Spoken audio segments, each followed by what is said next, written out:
Hey guys, welcome to the Liberal Hive Mind, a channel solely focused on exposing the abundant hypocrisy of the left. Okay, so there's a trend with all the videos that I'm recording here. They're all different stories, they're all unique in their own right, but there does seem to be an overarching trend here. And that's, I guess, the ongoing reality of the left just simply losing their damn minds. Or as I like to say with the left, they're losing their collective mind. Because that's of course what they are, they're a collective, a hive mind of sort. And honestly, I understand it, I don't necessarily blame them. They spent all this time, building up this sandcastle. Let's call it the sandcastle of government corruption or bloated government corruption. And now Donald Trump has come in and he's smashed the whole thing down. Or I guess you could say the red wave has come in and it's washed out the beach. And now their precious sandcastle is no more. It's all falling apart around them. And the latest update of this story is the end of their wasteful, taxpayer-funded gravy train. Well, Donald Trump and Elon Musk are derailing that train in true Pete Buttigieg fashion, with Elon Musk now leading the charge in the latest move, putting a 90-day freeze on U.S. aid. That's right, a full pause on the unchecked, bottomless slush fund that the Democrats love to refer to as foreign aid. Let me show you guys exactly what's going on. We got some stuff to get into, so let's roll the tape. Okay, so it's pretty simple what's happening here. For decades, at least in my view, U.S. aid has been one of the biggest scams going on in Washington. They market it as helping developing nations, but in reality, it seems to be just another globalist racket designed to funnel money to corrupt bureaucrats and NGOs. And it seems as though I'm not the only person who feels that way. Also, there's the discussion of whether or not the United States should be constantly spending money abroad when there's plenty of problems happening at home. And so basically, Donald Trump has tasked Elon Musk with doing a full audit. They're freezing U.S. aid for 90 days and trying to figure out exactly what's going on. They want to know where every penny goes. Seems quite responsible in my view. It's a massive government Goliath that's moving untold amounts of taxpayer dollars. The American people deserve to see what's under the hood, right? Well, I guess not if you're a Democrat. If you're a Democrat, it's apparently the worst thing to ever happen. Elon Musk, you didn't create U.S. aid. The United States Congress did for the American people. And just like Elon Musk did not create U.S. aid, he doesn't have the power to destroy it. And who's going to stop him? We are. We're going to stop him. Elon Musk, you may have illegally seized power over the financial payment systems of the United States Department of Treasury, but you don't control the money of the American people. The United States Congress does that under Article 1 of the Constitution.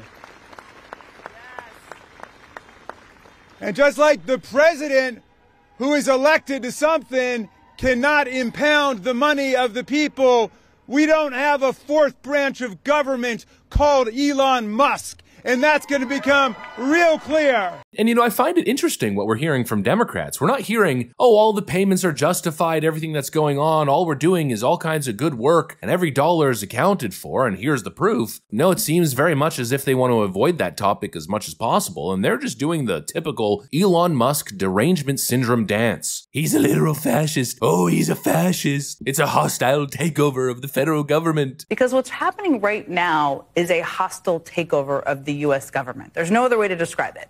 It's happening clearly across our justice system, where just a few hours ago, a deadline passed for FBI employees to fill out a questionnaire detailing their involvement in January 6 cases. In other words, they were asked to fill out basically a loyalty test. That comes after an unprecedented purge of the FBI on Friday night, when the Trump administration forced out top FBI career officials, multiple FBI field office leaders, and a number of DOJ prosecutors who worked on January 6th cases. As you all know, it's not just law enforcement where there is a hostile takeover of the government. And it's not a takeover at the hand of Trump alone. I mean, this takeover is also happening at the direction of his unelected best friend, Elon Musk.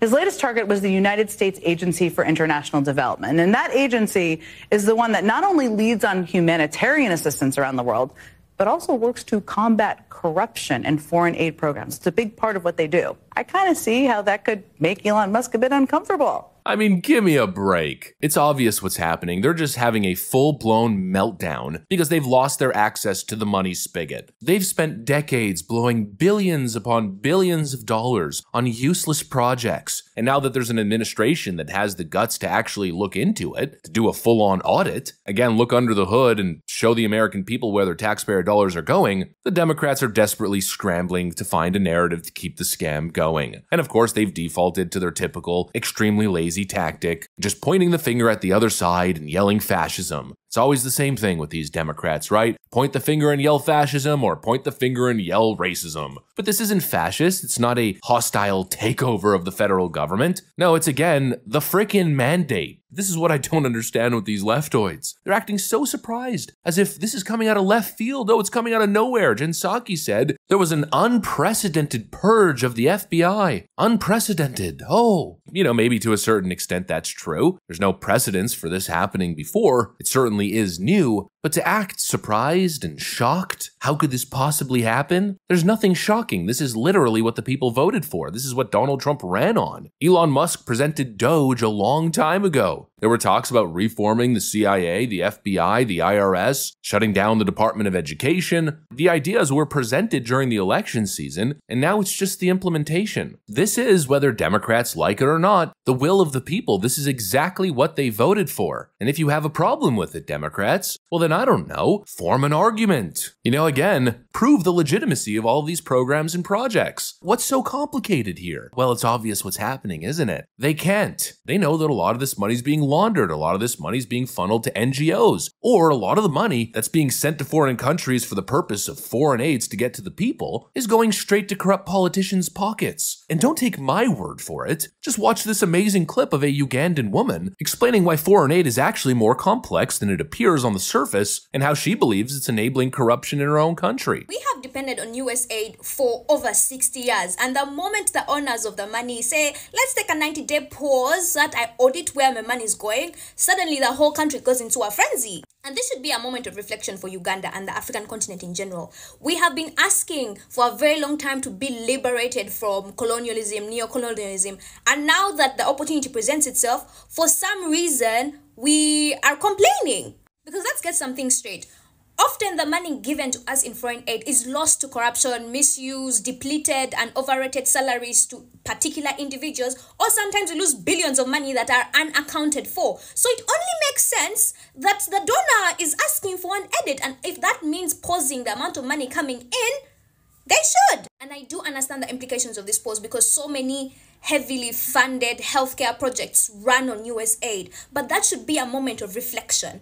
This is just a 90-day pause. What would happen if the United States just said, we're not giving you money anymore? And within their rights, they can't do that because it is their money. It's high time Uganda and the African continent got themselves together and actually started looking for systems that are sustainable and not always depend on foreign aid, because we are struggling with debt.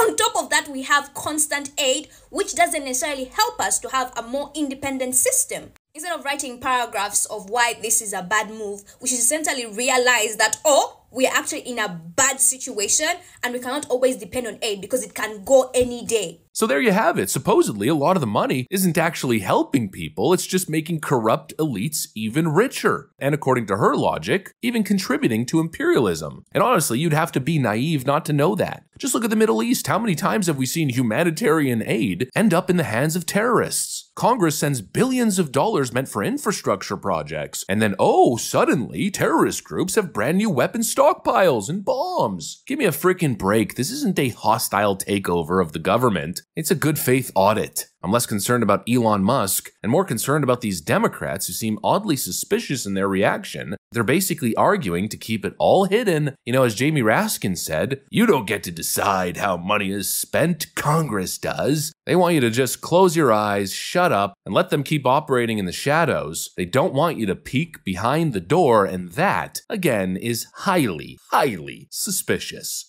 Anyways, that's pretty much what I got for you guys on this one. Hopefully you enjoyed the video. If you did, make sure to leave a like and possibly subscribe. Thanks for watching, and I'll see you on the next one.